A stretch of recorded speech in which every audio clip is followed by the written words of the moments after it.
Hello everyone, welcome on in. It is semi-final time at the Australian Open, and this is Betting Weekly Game Bet Match. We're going to preview the two semi-finals for tomorrow, and doing so, joining me is our senior ATP Tour handicapper. It is Sean Calvert. Sean, another night for winning favourites. Jannick Sinner won fairly comfortably. Ben Shelton won, covered. Lorenzo Sonego did cover the total that we asked him to do as well, but another night for favourite bettors, wasn't it? Yeah, if anyone took the 6-3 that I put up on here yesterday as my lean in the Sinner match against De Minaur, they would have been pretty happy, wouldn't they? I think that came in pretty comfortably, really. And that one went the way that everyone expected it to. There was quite a few rumours floating about. I don't know whether you saw. There was an awful lot going on Twitter about Sinner's going to withdraw. His coach has spoken to the tournament director and all this sort of stuff that was flying about. There was absolutely nothing wrong with him at all, was there? He admitted he was obviously a bit ill after the Holger Rune match, but yeah, I think if you ask Alex de Minaur how Sinner was feeling today, I think he'll have a bit of a laugh and a joke about it if he's able to, because absolute one-way traffic with Sinner, and we just about covered with Sonego. It was a bit hit and miss, wasn't it, early on with Shelton playing pretty well, but Sonego dug in, managed to cover the handicap, could have taken it to a fifth, wasn't a million miles away from that. So yeah, if you'd have followed the official pick and the lean from yesterday, I think you'd be quite happy. Yeah, I was quite happy. It was a good day. What has been a bad tournament, but it was a good day, and hopefully we continue that form into the semi-finals and the final. So I'm guessing the bets are going to be few and hard to come around today, but we'll find out as the progress of the show goes on. If you want to look at the outright market with Bet Rivers, it's not very, very exciting. Jannik Sinner, the defending champion, the two-time major champion, is the favourite. He's minus $2 to win his third major. Novak Djokovic is obviously now $3. Alexander Zverev is plus $6.50, and Ben Shelton, the American, is the tournament outsider at 20-1. We're at the semi-final stage here, Sean. You can't really pick anything in there, can you? I mean, it is what it is. Sinner's the man to beat. There is these rumours going around about his fitness, but he looks good, doesn't he? Yeah, I mean, you asked me yesterday who I would pick with a $100 free bet, and I had to say Sinner because I couldn't see him losing to de Minaur. I can't see him losing to Shelton. We'll talk about that later. And Djokovic and Zverev, they could have a very long match in front of them. So yeah, it's still looking good for Jannik Sinner, and more so, I think, given that he's kind of dispelled those doubts about his physical condition. I don't think it's going to be particularly hot. These matches aren't played until Friday, actually. So tonight's matches are, I think the women's semi-finals are on tonight. So, you've got quite a bit of time to think about these matches that we're about to talk about. But yeah, it's looking great for Jannik Sinner. Yep, looking great for him. If you took the nice prices on him at the start of the tournament, you're in good shape. And doesn't really like it. It's going to be very hard for anyone to stop him the way he is playing. If you have enjoyed these shows, any of the content we're doing here on the Betting Weekly Studios, please hit that subscribe button. Lots of new subscribers. Keep them coming. The shows have been well received. Lots of people watching, lots of new people, lots of comments as well. Keep those coming by hitting that subscribe button, and you'll be notified of every time anything drops. If you hit the subscribe and ring that bell, so please hit that subscribe button.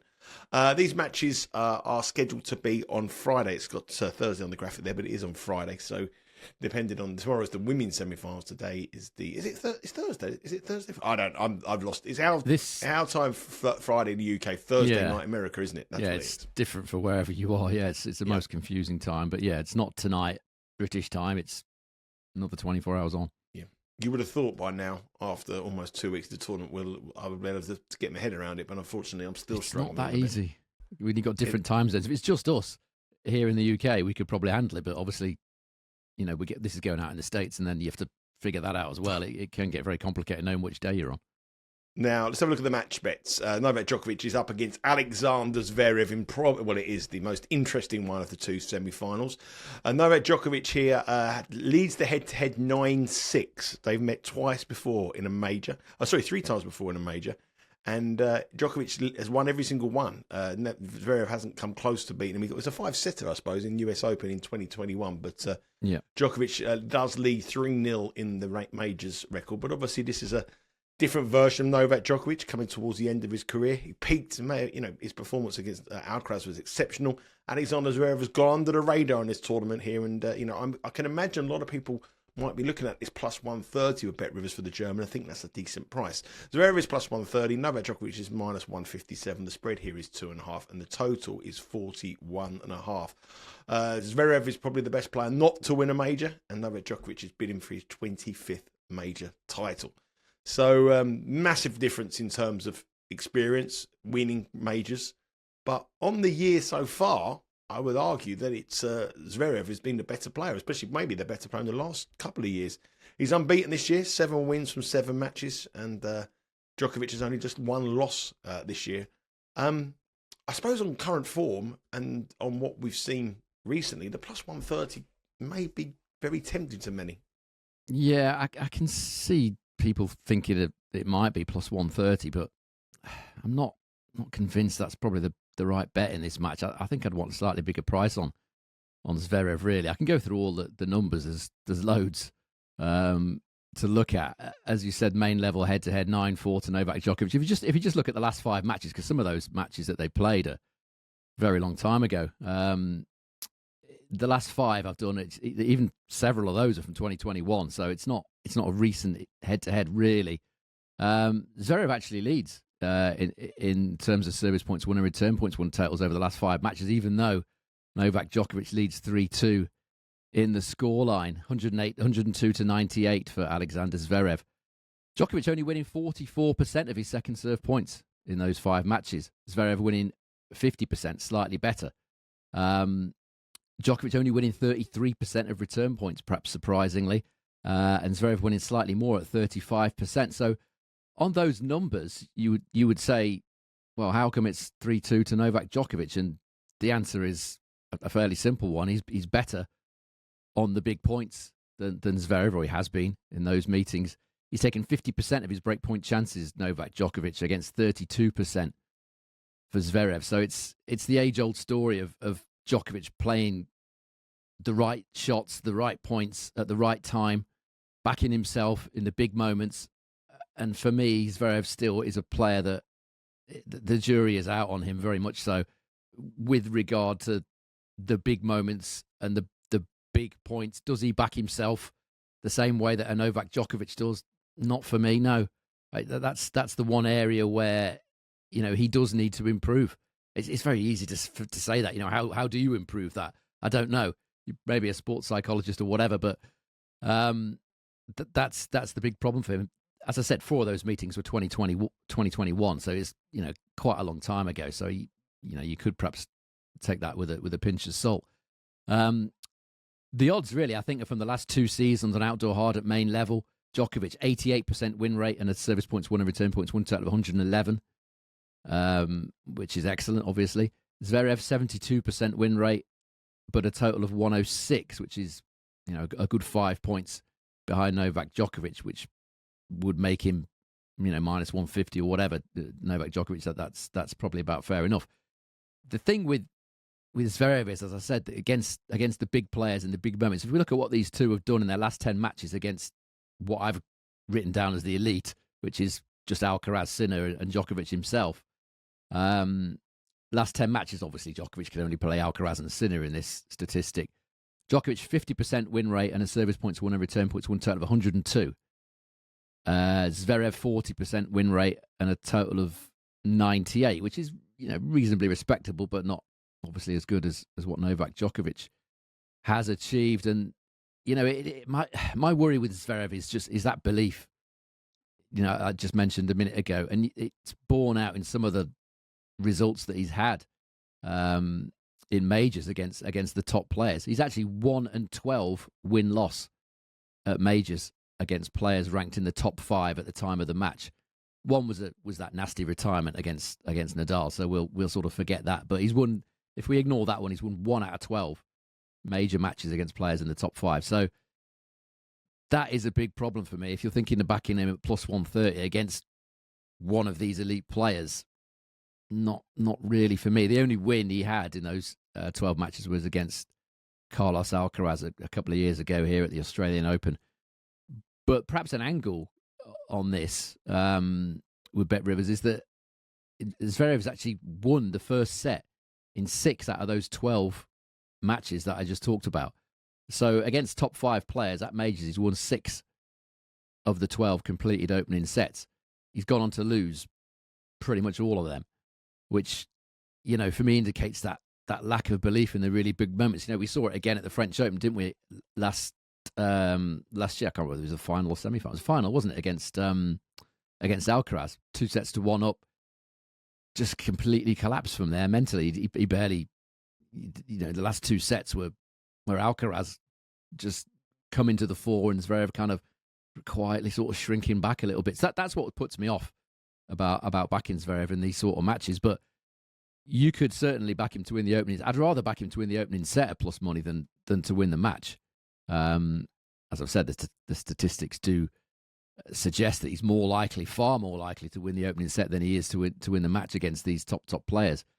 Also, in the 2 occasions that these guys have met on a hard court at a slam, one was here in Melbourne, the other one was at the US Open. Zverev won the opening set in both of those meetings, went on to lose. One of them in 5 sets, one of them in 4 sets. So that's potentially one angle that you could look at if you're betting this match. If you're looking at the numbers that Zverev's produced this Australian Open, they're really good. Service points won and return points won, total of 114, which is absolutely excellent. But does that tell the whole tale? Sort of facile victories, if you like, over like Martinez, an injured Luca Pui, Pedro Martinez, Jacob Fernley. Not the greatest of opposition. Against Hugo Humbert, the match he started great, Zverev, against Hugo Humbert. I think he won the first set 6-1, if I remember rightly. It all went a bit wrong for him in the second set. Humbert raised his level, won that set 6-2, and then it was really in the balance, that match, at 3-3 in the second set. And then Humbert's belief, talking about players who lack belief, his belief kind of collapsed, and credit for Zverev to kind of turning that one around. But it wasn't looking great for him at one stage, and it certainly wasn't looking great for him against Tommy Paul. I was unlucky with my suggestion, my bet that I had on Tommy Paul, which was plus 1.5 sets. He should have won all 3 of the first 3 sets, Tommy Paul. Served for the first set, had a set point. Served for the second set, had a set point. Ended up losing both of them in tiebreakers. Then he won the third set. I think Zverev said after the match he wasn't sure how he'd actually won that match. But the reason is that Tommy Paul, I'm sad to say, choked it away. He should have won at least one of those first 2 opening sets, if not both of them. So, the numbers, I think, are a little bit flattering. Djokovic's numbers, by the way, 111 service points won and return points won this Australian Open so far. I haven't seen the scheduling for this yet. I don't know whether you have. No. Not sure it's out. I think we know that both players would prefer a night session. Zverev certainly does. He said on numerous occasions that he prefers playing the night sessions. He's not keen on the day. He did ask for a day session against Tommy Paul, I think it was, and that got turned down. I think Alcaraz and Djokovic were playing the night session, so his request was denied there. This should be the day match, shouldn't it? Because it finished their respective quarterfinal finished earlier. You would think it would be the day match, but I'm not sure it'll work out like that. I don't know. I think the scheduling is important. Zverev does prefer a night session, as does Novak Djokovic. I think this one's going to be very close. There's a few angles, as I said. The first set to Zverev is certainly an interesting one. If we look at some of the other bets, the one that I really like here is over 208.5 minutes for the match with Bet Rivers. That looks very interesting indeed at 1.88 minus 114, that is. Their last match, the last time they played, which was on a hard court in Cincinnati, which was not last summer, the summer before, it was 2 sets, 7-6, 7-5 to Novak Djokovic. And those 2 sets took over 2 hours. The match took over 2 hours. So we're now saying that let's face it, it's not going to be 3 sets, is it? You wouldn't have thought. You're now saying 4 sets, maybe even 5, is going to be less than 208.5 minutes. Not sure about that. If we look at Djokovic against Alcaraz, which was a 4-setter, and no tie breaks in that was 217 minutes.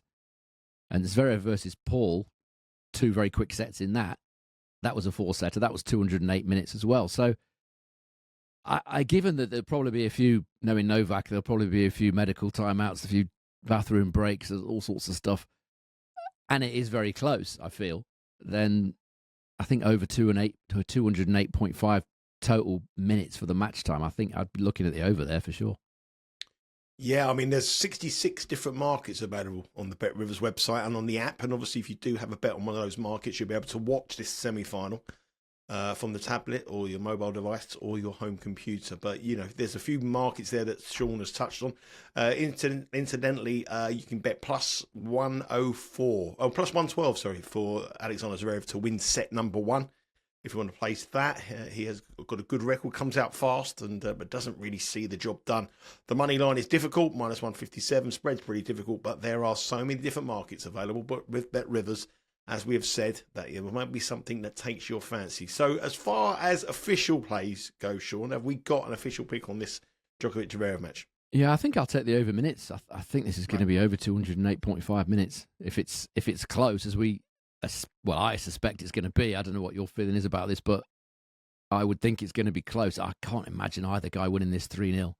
And given their past history, it's highly likely to be over the total minutes for me. My idea, I mean, coming into this match, I've actually bet Zverev to win the tournament at the end of last year. I tweeted about it. I think he was 12-1, and I said this going in when he was playing in Paris. I said this guy's playing the best, and at 12-1 to win the Australian Open was a big price, and I bet it then. But when the draw came out, I was quite happy because I thought he could get the beating of Djokovic. But the win against Alcaraz and how he's, the last two matches we've seen from Djokovic has maybe sort of worried a little bit Djokovic, and it seems very, very hungry for this to make more history, which is astonishing, really, when you think about how much he's done in the game. That he still has that hunger and desire to actually go on even more. I think he wants that 25, doesn't he? Yeah, 24 is nice. But I think 25 would be nicer, wouldn't it, in terms of Grand Slam wins? And he loves the idea that people write him off. So I'm a little bit worried. I'm still not hedging. I'm not taking minus 157 on Djokovic. I might do in play. If Zverev takes the first set, then I might get involved and bet Djokovic to win the match after set number 1. But there could be some injury scares as well, couldn't there? Sorry, mate. There's a couple of ideas there. He does tend to do this in a lot of his matches, doesn't he, Djokovic? There's the legs being stretched out, and there's a problem, and that the market will obviously react to that.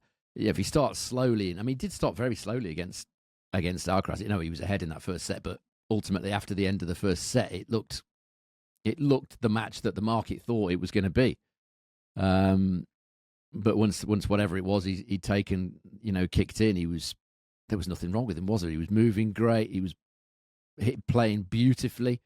Everything was working for him. The serve, the return, the aggression on the ground strokes. It was vintage Novak Djokovic, wasn't it? Mm. So, yeah, it's not a given that he's going to come out and play that level again. He's 37, whatever he is of age. It's not a given at that age that you are going to be physically in a state where you can produce that sort of tennis. We'll have to wait and see. There might be an opportunity if you want to hedge in play there. Let's move on to the second semi-final. Not so interesting this one as far as the betting is concerned, but there may be some props that you like. 33 different markets available with Bet Rivers now on the Jannik Sinner Ben Shelton match. But as the day continues, those 33 markets will probably double to around about 66 that we see for the Djokovic Zverev match. Jannik Sinner is a very, very, very heavy favourite. He's minus 1430 up against Ben Shelton, who is plus 850. The spread here is 6.5. Quite surprised, actually, that the total is quite low at 34.5. I think if I was going to go for an angle, the total would be the way I would play. But when you look at the head-to-head, Sinner it's been dominant in this head-to-head. The first time they played, though, was in Shanghai in 2023. Shelton won that. And then the 3 times they played last year, Sinner won in straight sets. And in Vienna in 2023, Sinner won in straight sets as well. But in every single one of these matches, there has been a tie-break. And with Shelton's serve, you can never rule out a tie-break here. Looking back through Sinner's recent record, I mean, it's incredible. I mean, last year he went 42 wins and 3 losses, and he started the year 5-0. So 47 matches and just 3 defeats, and the only defeats he's had were against Rublev and Alcaraz. I mean, he's just the best player in the world by an absolute mile at the moment. He's been in sensational form here all week. Hasn't looked at any pressure whatsoever, and it's going to be very, very hard for Shelton to win this match, but can he make it competitive? That's probably what we got to. That's the question we got to answer, really. I think you can for a time, for a spell. He if he comes out all guns blazing, so to speak, he's got a chance of maybe forcing the first set tiebreak and then going from there. I think his only chance of winning this match is to drag Sinner into a really long match and hope that Sinner, his legs go, or there's some sort of, there is some substance to this illness rumor, and maybe he's a bit low on energy, and then maybe drag him into a sort of long 4 or 5. That's perhaps his best chance. All things being equal, it doesn't seem that likely that Ben Shelton, will win this match. He just is not at that level, unfortunately. That's the long and short of it. If you look at, I've only just seen these prices now, actually, because I was out on the paddle court getting given a lesson by the pro, which I didn't appreciate too much, I have to say. But there you go.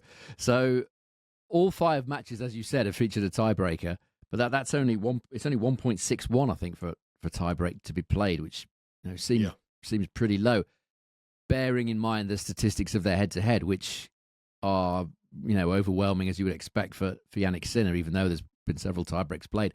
In terms of service points won and return points won, totals 109 to 91 in favour of Jannik Sinner, which is pretty big. Not quite as dominant as his head-to-head against de Minaur, but not far off.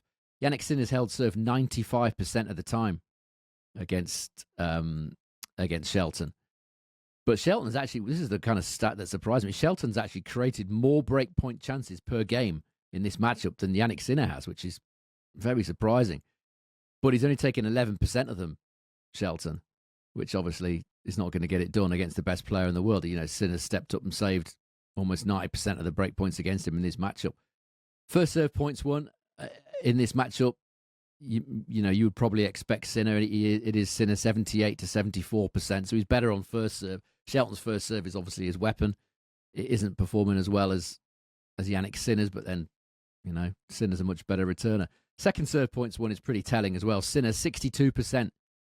He's winning on his second ball against Shelton, who's only winning 44% on his second serve. So, as you would expect from the back of the court, in most of the neutral rallies, Sinner is winning most of them, or certainly a very, very healthy percentage. If we take Ben Shelton's performance against top 5 opponents, he's 2-10 win-loss. One of those wins came against Jannik Sinner in that match you mentioned in Shanghai, which was the first time they'd met. So you really wouldn't expect over the best of 5. You would give him a shot at best of 3. You could see him in a very, very quick conditions, maybe winning 7-6, 7-6, something like that. Much, much harder to do over the best of 5. Sinner's going to put this ball in all sorts of places where Ben Shelton doesn't want it to be. Shelton, I watched his match against Sonego. Sonego is not really capable of that consistent depth, which is what killed de Minaur, constantly having to play within a foot of the baseline. It's very difficult to sort of defend against that, or from Shelton's side of things to launch his attacks. He loves a bit of time on the ball, hit the cover off it, come into the net. That's his style. He has improved a bit in the neutral rallies, but I can't. He's not at this level. I said before with Sinner, it's PlayStation tennis. A lot of this, isn't it? Mm. It's ridiculous. If we look at the stats of this Australian Open, I know Sinner's not played, absolute elite players, but he's had a reasonable tests along the way on paper at least. His main test came against Holger Rune, and that wasn't necessarily from Rune; it was from his own physical point of view. So this Australian Open, Sinner 116 in terms of service points won and return points won totals. Shelton 105, miles behind. I looked at what Jannik Sinner's done against this sort of opponent, i.e. this rank of opponent. So since Ben Shelton beat Jannik Sinner in Shanghai in 2023, Sinner's won 26 of the 27 sets he's played on hard courts against opponents ranked between number 11 and number 20. Shelton, I think, is 20 at the minute, I think. And the only set, 26 out of 27 he's won, the only set that he dropped was that one against Rune a few days ago when he clearly wasn't very well. So it's a daunting task, isn't it, for Ben Shelton? Just going back to that stat again, out of those matches that he's played against those players ranked between 11 and 20, 7 of the 11 occasions, set one has ended 6-3 or 6-4 to Jannik Sinner. So again, I've just seen these prices now, so I haven't really had time to sort of study this because the odds are just starting to come out now, aren't they? The Sinner match only just finished a few hours ago. So again, that would be an area where I would perhaps look to bet it 6-3 or 6-4. I'm just trying to think who would. I mean, Shelton. It's slightly different with Shelton than it was against de Minaur. I think the 6-3 was very appealing because you would think if Sinner won the toss, he would serve. You would probably think if de Minaur won the toss, he would probably return. Try and get a break straight away. So the 6-3 made obvious appeal here. The 6-4 potentially makes more appeal in this one because you would think Ben Shelton would serve first if he won the toss. So potentially 6-4 to think about Shelton. I haven't seen the odds yet. They're not up yet, I don't think, on the Bet Rivers website. So again, that's kind of the angle I'm looking at. I think tie breaks is a little too short. 1.61. I thought it'd be bigger than that because the total was so low, 34.5. I thought you might get about -110 on a tiebreaker, then we might get involved. But it is too short, isn't it? Yeah, I think they're just saying here with these odds that chances are he'll probably get one set to a tiebreak, and the others would be like 6-3, 6-2, 6-3, or 6-4, or something like that. I think that's what they're saying. But now I couldn't back tiebreak played at 1.61. I don't think so. Yeah, I'd look for the set score here, 6-3, potentially 6-4 to Jannick Sinner. I'm not sure I can see. It's going to be. I think these are night matches, aren't they? I don't think they play semi-finals in the day, do they? At the Australian Open, I think both of them are sort of evening-ish matches, so that wouldn't favour Ben Shelton either. The weather conditions, by the way, did I mention the weather conditions for Friday? No. Okay, so that's quite cool as well. Only 20 to 23 C, which will, certainly suit Jannik Sinner. It'll take a bit of the edge off the Ben Shelton serve. So I'm struggling to make a case for Ben Shelton here. I'd probably go with the prop bet that I mentioned a minute ago. Yeah, very, very difficult match to actually find any real value in it at the moment. But there is going to be some markets that are coming on to the Bet Rivers website and the app during the day. And the one market that we do like is a lean for set number 1 to be 6-4 to Jannik Sinner. We gave a lean yesterday on the Sinner de Minaur match at 6-3, and that cashed for us. So hopefully you got some of you profited on that, and you'll be profiting again on the Sinner v Shelton 6-4. Only one official play is Djokovic against Zverev to be a long one. We're going over 208.5 minutes. Is that correct? 208.5? Is that correct? Yes, that's correct. Yep. So over 208.5 minutes on that. The figures on the game bet match, -3.81, a nice winner yesterday to get a little bit of profit back. WTA's had a good Australian Open, -123. We gave away 8 units coming into the tournament with over 6 units up on the women's event. Premier League has had a bad week last week, and extra timing doing very, very good as well. Remember, the soccer content is released tomorrow. Betting Weekly Premier League and Betting Weekly Extra Time. It's Betting Weekly live every day, every daytime, 4 o'clock local time, 11 o'clock Eastern time. Today I will be on with Steve Wist looking ahead to tonight's Champions League action. So if you're around, make sure you tune into that. If not, tomorrow as well, we have a lot of American football content as well on the Friday, and one of the handicapping team will be on hand to give you the best bets on that particular day. Sean, enjoy the semi-finals. We'll be back for the final, which we'll probably do a show on Friday, looking ahead to the men's singles final. And who are we going to be previewing? Who's going to be? Is it going to be Djokovic Sinner? That's a good question. I wasn't prepared for that. Probably. Yeah. But certainly be Sinner against Zverev or Djokovic. That's as far as I'm going to go. Yeah, looks like it's going to be the favourites again. It's been a tournament of favourite bettors. Favourites have been winning, and it looks like the 2 favourites tomorrow. But we're concentrating on some props, some very interesting props. Loads of different markets on Bet Rivers. Make sure you head across to there. Give this a subscribe, as I said. The YouTube channel, Betting Weekly Studios, had a brilliant couple of weeks. Lots and lots of new subscribers. Lots and lots of high views. And hopefully we can end the tournament on a high with the winners on the semi-final and a winner on the final. Take care, everybody, and we'll speak to you all again on Friday.